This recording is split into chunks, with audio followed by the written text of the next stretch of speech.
ہم چور ہیں، کتاب چور ہیں، مرغی چور ہیں، بکری چور ہیں، بھینس چور ہیں، فرنیچر چور ہیں۔ جب زندگی کی شروعات ہوئی کانگریس کا انعام ملا، اب زندگی انتہا پر ہے تو کانگریس کے دشمنوں سے انعام ملا۔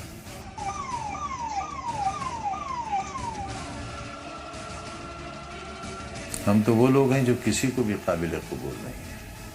خدا ہی ملا نہ وصال صنم، نہ ادھر کے رہے نہ ادھر۔ آداب ناظرین، آپ دیکھ رہے ہیں سلام ٹی وی، آپ کے ساتھ میں ہوں شبنم حسن۔ سیاست میں ایک ایسا نام جس کا کوئی ثانی نہیں، 5 دہائیوں کا سیاسی سفر، 10 بار کے M L A, Lok Sabha Rajya Sabha سانسد، کیبنٹ منسٹر، قوم کے مسیحا۔ آپ سمجھ ہی گئے ہوں گے ہم کس کی بات کر رہے ہیں۔ اعظم خان صاحب آج ہمارے ساتھ موجود ہیں بات کرنے کے لیے۔ اعظم خان صاحب، بہت بہت استقبال ہے آپ کا۔ شکریہ نوازش۔ یہ شخصیت ہے آپ کی جسے میں نے ابھی بیان کیا، بچہ بچہ جانتا ہے آپ کے بارے میں۔ یہ بھی جانتا ہے بچہ بچہ کہ ہم چور ہیں، کتاب چور ہیں، مرغی چور ہیں، بکری چور ہیں، بھینس چور ہیں، فرنیچر چور ہیں۔ ایسے الزاموں کا تصور نہیں کر سکتے ہم، لیکن آپ کے اوپر الزام لگے۔ کی چوری ہے لیکن سزا ڈکیتی کی ملی ہے۔ اتنی مقبول شخصیت اور اس طرح کے الزام، لوگ کہتے ہیں تو پھر ٹھیک ہی کہتے ہوں گے۔ سیاسی سفر آپ کا کیسے شروع ہوا سر؟ 1975 میں علی گڑھ مسلم یونیورسٹی میں میں لاء کا طالب علم تھا اور میرا فائنل سیمسٹر تھا LLM کا۔ تبھی دیش میں آپاتکال لگا اور میں نے ایک کہانی سنی تھی کہ کہیں اونٹ پکڑے جا رہے تھے، تو اونٹوں کے ساتھ ساتھ ایک لومڑی بھی بھاگی چلی جا رہی تھی۔ اس لومڑی کو روکا، لوگوں نے پوچھا لومڑی تو کیوں بھاگتی ہے، پکڑ تو اونٹ ہی ہو رہی ہے۔ تو اس نے کہا دیکھو بھائی، یہ تو بعد میں طے ہوگا کہ اونٹ کون ہے، لومڑی کون ہے، اس وقت کون ہے، اس وقت تو جان بچاؤ اپنی۔ یہ وہ زمانہ تھا۔ ایمرجنسی میں گرفتاری ہوئی DIR کے تحت، علی گڑھ میں رہے، پھر میسا سرو ہو گیا تو بنارس، تو تقریباً 19-20 مہینے بنارس سینٹرل جیل میں رہے۔ جب زندگی کی شروعات ہوئی تب کانگریس کا انعام ملا، اب زندگی انتہا پر ہے تو کانگریس کے دشمنوں سے انعام ملا۔ سماجوادی پارٹی سے کیسے جڑا ہوا آپ کا؟ میں چودھری چرن سنگھ جی کے ساتھ تھا، میں ہی نہیں تھا، سب تھے۔ وہی اس کے راشٹریہ ادھیکش ہوتے تھے جنتا دل کے۔ ملائم سنگھ جی بھی وہی رہتے تھے ان کی کوٹھی پر، اور ان کے سیاسی جانشینوں میں ان کا شمار ہوتا تھا۔ 1980 میں پہلی بار ودھائک ہو گیا اور پھر ہوتا چلا گیا۔ وہیں سے ملاقات ہے میری۔ 10 بار کے ایم ایل اے رہے ہیں آپ ایک ہی ودھان سبھا سے، گھر کے مکھیا کو بھی شاید 10 مرتبہ موقع نہ ملے، اور آج اسی جگہ سے پھر لوک سبھا بھی جیتا جی، لیکن ہر بار میرا مارجن بڑھتا گیا، گھٹتا نہیں گیا۔ آج کی سیاست میں سماجوادی وچار دھارا ہے یا ختم ہو چکی ہے؟ دیکھیے، اس وقت تو کوئی دھارا ہی نہیں ہے، اس وقت تو ستا کی دھارا ہے۔ ستا ملنا چاہیے، چاہے طریقہ کوئی بھی ہو، راستہ کوئی بھی ہو، منزل حاصل ہو۔ وہ منزل چاہے خون کے دریا پار کر کے ہو، آگ کے دریا پار کر کے ہو،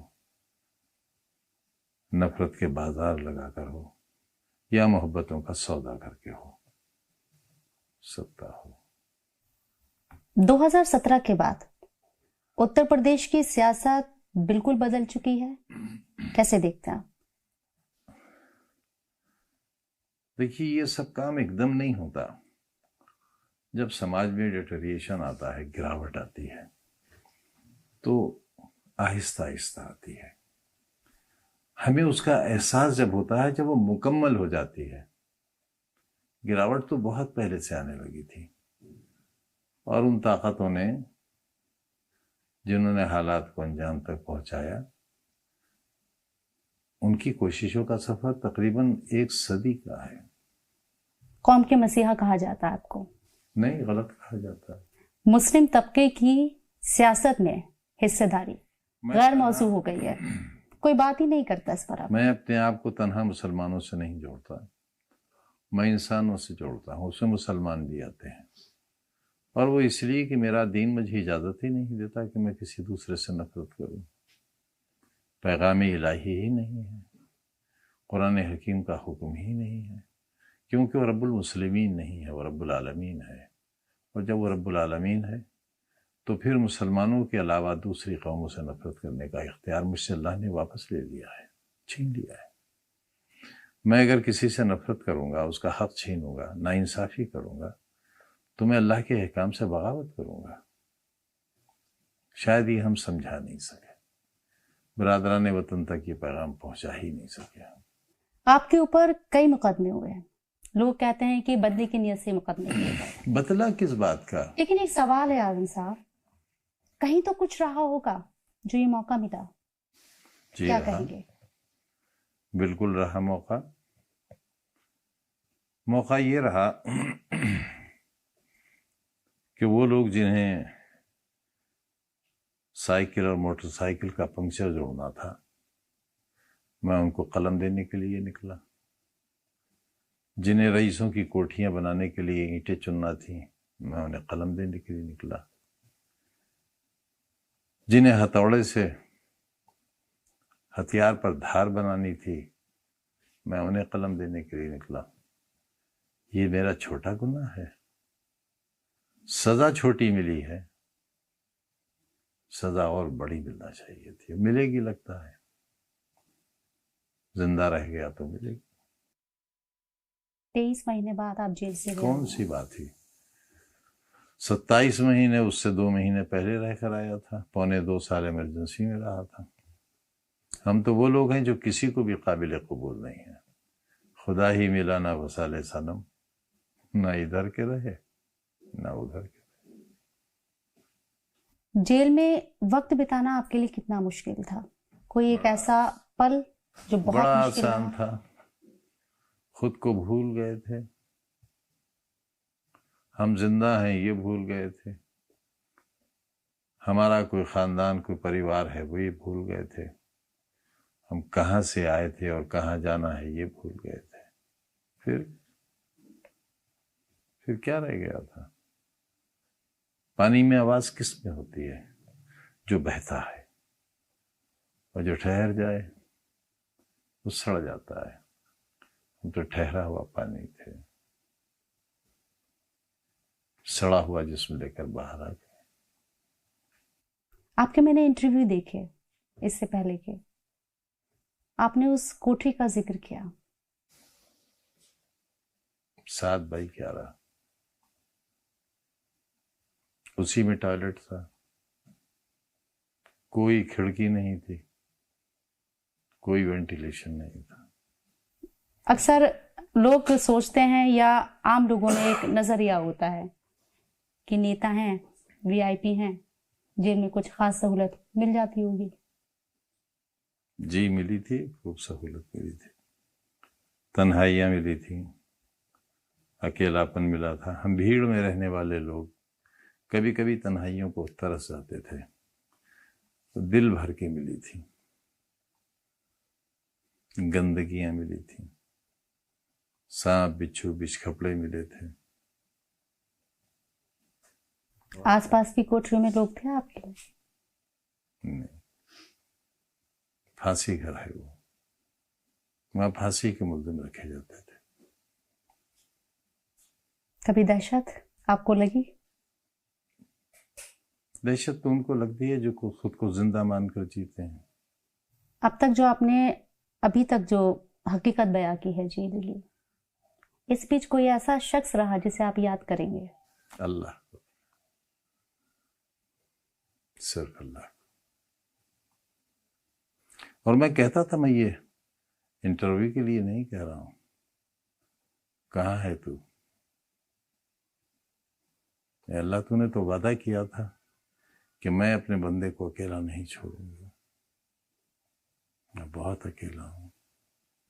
تو کہاں؟ آپ کے حامیوں نے جیل کے باہر آپ کے لیے آواز اٹھائی. اعظم خان صاحب جیل میں اکیلے تھے، تنہا تھے. کیا وہ ہمدردی، وہ حمایت جیل کے اندر تک آپ کو سنائی دی؟ نہیں، کچھ بھی نہیں. جو نارمل ادھیکار ہے بندیوں کا، 1 مہینے میں 4 بار اپنے پریوار سے، اپنے ملنے والوں سے بات کرنے کا، مجھے وہ بھی نہیں تھا. میں بیمار ہو جاؤں تو ڈاکٹر کو آنے کے لیے اجازت نہیں تھی. میری آنکھوں میں سسٹ ہو گئے دونوں طرف، اور وہ اتنے خطرناک ہوتے ہیں کہ اگر پیپل کراس کر جائیں تو آدمی اندھا ہو جائے گا اور پھر کبھی بھی نائی واپس نہیں آئے گی. عدالت سے بھی حکم ہو گیا، گارڈ بھی آ گیا، پولیس گارڈ، پھر بھی نہ جانے کیوں کیا مصلحت رہی. صرف 20 منٹ کا آپریشن تھا، نہیں ہو سکا. کووڈ ہوا. ایسے حالات میں ہوا جب وہاں کوئی آتا نہیں تھا. میں حیران ہوں، اور میں خود سے سوال کرتا ہوں، کبھی کبھی سسٹم سے بھی کرتا ہوں، کہ کووڈ کے لیے ضروری ہے سمپرک ہونا کسی طرح کا، چاہے شاریرک ہو یا سانس کا ہو. خود سے کووڈ کسی کو نہیں ہوتا. پوری جیل میں کسی کو نہیں ہوا، تو پھر مجھے اور عبداللہ کو کیسے ہو گیا؟ 5 مہینے داخل رہا، 5 مہینے میدانتا میں. اور اس شرط پر مجھے میدانتا بھیجا گیا کہ میں اپنے علاج کا کلیم نہیں کروں گا. ایک چپراسی کو بھی کلیم ملتا ہے، ودھائک اور سانسد تو بہت بڑی چیز ہے، مجھے نہیں ملا. میں 2 سال سانسد رہا، مجھے رہنے کے لیے گھر نہیں ملا. میں بڑا ایتہاسک ویکتی ہوں. لوگ میری داستان سن کر، پڑھ کر اگر روئیں گے نہیں تو مسکرائیں گے بھی نہیں. کیا آپ نے کبھی جیل میں رہنے کے دوران معاف کرنے کی سوچی جن لوگوں نے آپ کے ساتھ ناانصافی کی؟ میں کون ہوتا ہوں معاف کرنے والا؟ اور میں کون ہوتا ہوں سزا دینے والا؟ میرے مالک نے یہ حق دیا ہے مجھے کہ تمہیں حق ہے کہ تم گنہگار کو سزا دو، لیکن اگر تم مجھ پر چھوڑ دو تو تم جانتے ہو کہ مجھ سے بہتر سزا تم نہیں دے سکتے. اس لیے میں نے اپنا سارا معاملہ اللہ پر چھوڑ دیا. محمد علی، جوہر یونیورسٹی بنانے کا خیال آپ کو کیسے آیا؟ قوم نے سوچا کہ دوسرا سر سید مل گیا. علی گڑھ میں پڑھتا تھا تو ایک شعر سنا تھا اپنے استادوں سے، استاد صاحبان سے، اور وہ یہ تھا کہ چشم سید نگراں ہے کہ پھر اٹھے شاید. سید یعنی سر سید. چشم سید نگراں ہے کہ پھر اٹھے شاید، کوئی دیوانہ علی گڑھ کے بیابانوں سے. سوچتا تھا اے اللہ کاش ایسا ہو کہ میں یہ کر سکوں. اور جب سیاست میں آیا تو اپنے لیے سونے چاندی کے کنگن نہیں مانگے، نہ کوٹھی، نہ بنگلہ، نہ بینک بیلنس، نہ خوشیاں، کچھ نہیں مانگی. اپنی دیانت، اپنی محبت، اپنی وفاداری ثابت کی اس لیے کہ قلم کے کاغذ پر قلم سے دستخط کرا سکوں. اور وہ دن مجھے اچھی طرح یاد ہے جب میں ویدھان سبھا میں بیٹھا تھا. ادھر کرسی تھی ملائم سنگھ یادو جی کی ویدھان سبھا میں، اور ان کے برابر میں تھا کیونکہ میں سنسدیہ کاریہ منتری بھی تھا. میرے پاس اسی وقت اس بل کو ویدھان سبھا میں پیش کرنا تھا. مکھیہ منتری کے ہی دستخط رہ گئے تھے. میں انگلی رکھتا جاتا تھا اور نیتا جی دستخط کرتے جاتے تھے. بل پیش ہوا، پاس ہوا، ادارہ بن گیا. بس اتنی سی دیر لگی.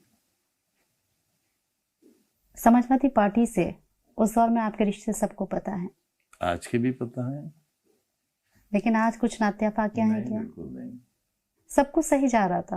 اتنی اچھی یونیورسٹی آپ نے بنائی، آپ کے اسکول کے بچے، کالج کے بچے پڑھے ہوئے میرٹ میں اول آتے ہیں. میں نے آپ کے انٹرویو میں سنا ہے. کسے ناگوارا خالی گزرا؟ کرا لیے گئے وہ اسکول. 99 ایئرس کی لیز پر تھے. 3,000 ہزار بچیاں تھیں، رکشہ والوں کی، ٹھیلے والوں کی، چاٹ بیچنے والوں کی، جو ٹاپ کرتی تھیں. سینٹ میری اور مودی کی نہیں کرتے تھے بچے ٹاپ، میرے بچے ٹاپ کرتے تھے. خالی کرا لیے گئے. اب ایک اسکول بچا ہے، اس پر بھی نظر ہے. لمبے وقت تک آپ منسٹر رہے، ودھائک رہے، سانسد بھی آپ رہے ہیں.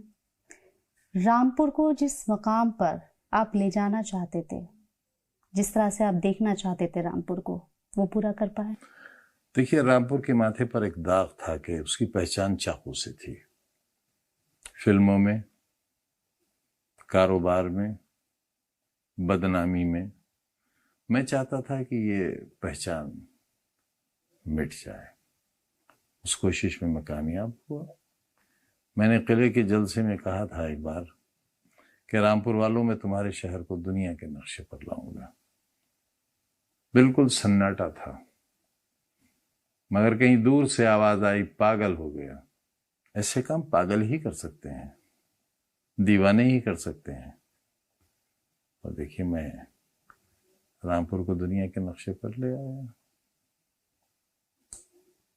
آپ کے مخالف آپ کو متنازع لیڈر کہتے ہیں. اسے آپ اپنی ایک پہچان مانتے ہیں یا مخالفوں کی غلط فہمی؟ ان کا اپنا سوچنا ہے، میں کسی کی سوچ کو قید میں تھوڑی کر سکتا ہوں. آپ نے ہمیشہ مسلمانوں کے لیے آواز اٹھائی. انسانوں کے لیے. مسلمان کیونکہ بہت کمزور ہیں، لہذا ان کے لیے زیادہ آواز اٹھائی. زیادہ اگنورڈ ہیں، زیادہ اپیکشت ہیں. ان کے مالی حالات، ان کے تعلیمی حالات، ان کے سماجی حالات دلتوں سے بھی بدتر ہیں. اور یہ میں نہیں کہہ رہا ہوں،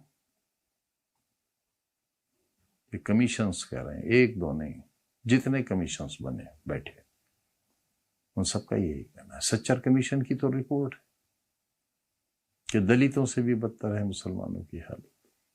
اب اس کے بعد کیا رہ گیا؟ آج تک اس رپورٹ پر کوئی عمل ہوا؟ ابھی جو سیاست کا گٹھ جوڑ ہے وہ دھرم اور سیاست دونوں کا ہے. دیش کے لیے کتنا مفید ہے؟ اگر دھرم کسی بری چیز کا نام ہوتا، مذہب اگر کسی بری چیز کا نام ہوتا، تو میں کہتا کہ سیاست سے اس کا کوئی تعلق نہیں ہونا چاہیے. لیکن اگر مذہبی لوگ اچھی سیاست کریں تو اس میں سیاست بھی اچھی ہوگی اور دھرم کا نام بھی ہوگا. اگر کوئی مسلمان اپنے مکان کی چھت سے کھڑے ہو کر اپنے پڑوسی ہندو بھائی کو دہشت زدہ کرنے کے لیے یہ نعرہ لگائے، ہر نعرہ تکبیر اللہ اکبر، صرف اس لیے کہ دہشت پیدا ہو جائے، میں اس نعرے کے حق میں نہیں ہوں. اور اسی طرح اگر کوئی ہندو بھائی کسی مسلمان کو دہشت زدہ کرنے کے لیے ہر ہر مہادیو کا نعرہ لگائے تو میں اس کے پکش میں بھی نہیں ہوں. مذہب تو ٹھنڈک کا نام ہے، محبت کا نام ہے. جتنے بھی مذہبی پیشوا ہوئے انہوں نے تو امن کا، شانتی کا، محبت کا پیغام دیا. ہم اس پر چل نہیں سکے، ان کی غلطی تھوڑی ہے، یہ غلطی تو ہماری ہے. آج اگر آپ کو اپنی زندگی اور سیاسی سفر کو ایک لفظ میں بیان کرنا پڑے تو کیا کہیں گے آپ؟ اتنا پڑھا لکھا اور اتنا سمجھدار ہوتا تو اتنے سخت حالات سے گزر نہ رہا ہوتا. اس کے لیے تو کتابیں چاہیے، لفظ نہیں، کتابیں چاہیے. آپ کی سب سے بڑی حصولیابی اور پچھتاوا؟ اصولیابی یا وصولیابی؟ حصولیابی. اصولیابی. حصولیابی کامیابی کے طور پر اگر دیکھیں تو وصولیابی سے تو آپ کو خطاب کیا جا رہا ہے آج کے دور میں. غریبی میری، مفلسی، ناداری. اور دوسری پچھتاوا سب سے بڑا؟ کوئی ایسا کچھ ہے جو آپ کو پچھتاوا ہے؟ ہاں ہے. میں ایسا کیوں ہوا؟ ایسا ہوا ہی کیوں میں جس کی وجہ سے پورا خاندان اور پورا شہر برباد ہو گیا؟ کیوں ہوا میں ایسا؟ میں اگر ایسا نہ ہوتا تو ویسا ہوتا، یعنی میں اگر دشت نہ ہوتا تو سمندر ہوتا. محمد اعظم خان صاحب کو 50 سال بعد لوگ کس طرح سے یاد کریں گے؟ ایک چور کے ناطے. مرغی چور، بکری چور، بھینس چور، کتاب چور. لیکن اتہاس یہ بھی پڑھے گا کہ کئی کتاب چوروں نے اتنے بڑے کام کیے کہ وہ اتہاس ویکتی بن گئے، بڑے بڑے سائنٹسٹ بن گئے، اتہاسکار بن گئے کتاب چرا کر. لیکن کتاب چرا کر وہ کتاب بیچی نہیں تھی، انہوں نے پڑھی تھی. سماجوادی پارٹی کو اگر ایک بار پھر سے مضبوط کرنے کا موقع، یہ ذمہ داری آپ کے کندھوں پہ دی جائے؟ نہیں، ایک بار سے کیوں، میری پارٹی ہے. کیا آپ کو اپنے ماں باپ سے، اپنے بہن بھائی سے، اپنے بچوں سے، شوہر سے ناراض ہونے کا حق نہیں ہے؟ ان سے کچھ مانگنے کا حق نہیں ہے؟ کچھ نہ ملنے کی شکایت کرنے کا حق نہیں ہے؟ اگر ہے تو حق میرا. پارٹی میرا گھر ہے، میرا خاندان ہے. اپنے خاندان والوں سے اگر میں خاندان کی بھلائی کے لیے کچھ کہوں تو میری ذاتی غرض نہیں ہوگی، وہ خاندان کی بہبود کے لیے، اس کی بھلائی کے لیے، اس کی خوشحالی کے لیے میری نیک رائے ہوگی، اور اس سے زیادہ کچھ نہیں ہوگا. اس سے زیادہ کہ میری اوقات بھی نہیں ہے. سماجوادی پارٹی میں آپ کا دور رہا ہے، آج بھی ہے، نمبر 2 کی حیثیت. آج بھی ہے.